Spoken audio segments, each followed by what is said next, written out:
It is important. You are coming online to ask questions about your pregnancy, any question at all about your pregnancy. It is important you state the way.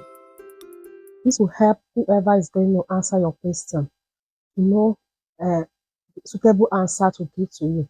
Like this person that asked this question, now I wouldn't know if it's in true labor or forced labor. And I wouldn't know if she's having premature labor because I don't know the week. But I saw this question, so I have to use this opportunity for us to discuss signs of true labor, signs to show that you are in labor, and the right time for you to go to the hospital. So if you're an expectant mom, it's good you watch this video. You might learn one or two things. You might think you know it before, but you'll be surprised on the knowledge you will get after this video. So stay with me. All right. You having the ability to recognize the signs of true labor will help you to prepare for the arrival of your baby, and it will help you to go to the hospital at the right time. It can be very devastating when you go to the hospital and your midwife asks you to go back home that you're not in true labor. You understand? And then you feel like, why are they asking you to go back home? Because you know the kind of pain you're feeling, and now they're telling you that it's not yet the actual pain. It can make you anxiety. But some women, it makes them more comfortable.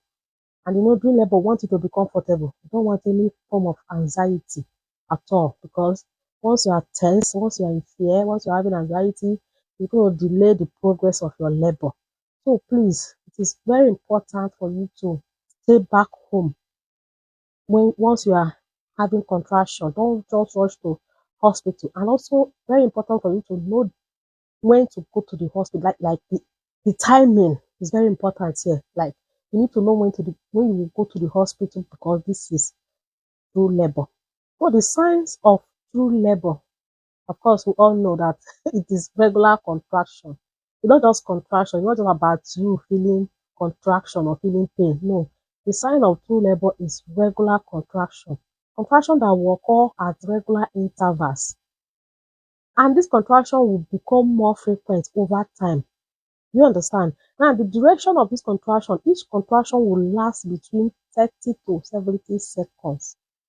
Then the intensity, the contraction will grow stronger and do not ease up with movements or changes in position. If you're having forced labor, if you're moving or changing your position, the contraction will ease. But if you're having true contraction pain, this is the one I'm talking about. Whether you move, you turn, change any kind of position you want, contraction remains the same, it doesn't ease up.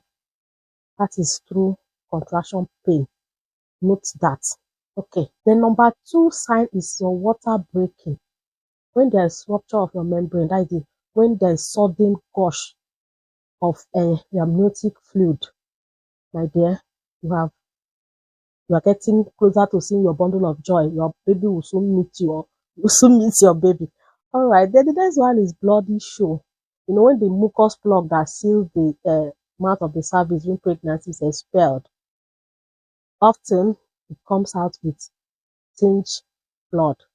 It's a sign of true labor. Then lower back pain and cramp. When there is persistent lower back pain and cramp pain that feels like strong menstrual cramp, this is true labor. Not just it feels like menstrual cramp. This one will feel like strong or even stronger menstrual cramp. Menstrual cramp is labor.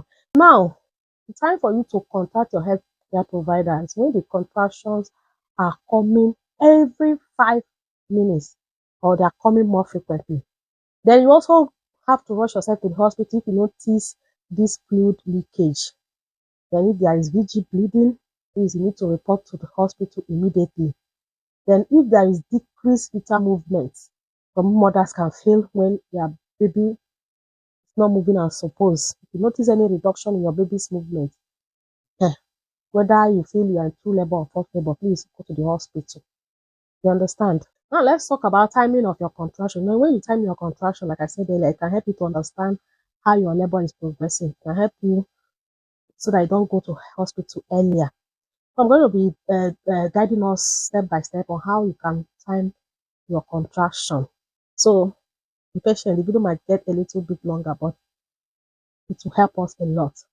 Now start timing. Once you feel you are in true labor, note the exact time when the contraction starts. This is what you're going to call the start time. Okay. Then you're going to also note the duration. Record how long the contraction lasts from the beginning to the end. This is what you're going to call duration.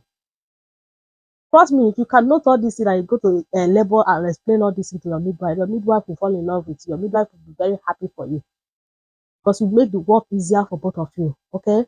Now, frequency, you measure the time from the start of one contraction to the start of the next contraction. This is what is called frequency.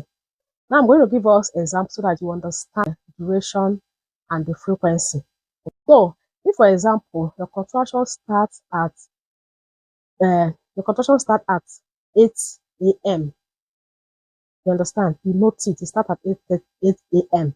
and this contraction lasts until 8:01. The duration here is 1 minute. The contraction starts at 8 a.m. and it lasts.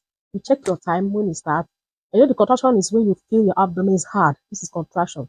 So you note the time. It starts at 8 a.m. Then lasts until 8:01. This is duration. The duration is 1 minute. All right. Now the next contraction will note when the next contraction will start. Like maybe the next contraction will now start at 8:06. The frequency is 6 minutes. Note it. If you cannot do all this, I know it's gonna be too much tax on you. You're feeling the contraction pain and you want to start chatting all this. No, some women can't do it.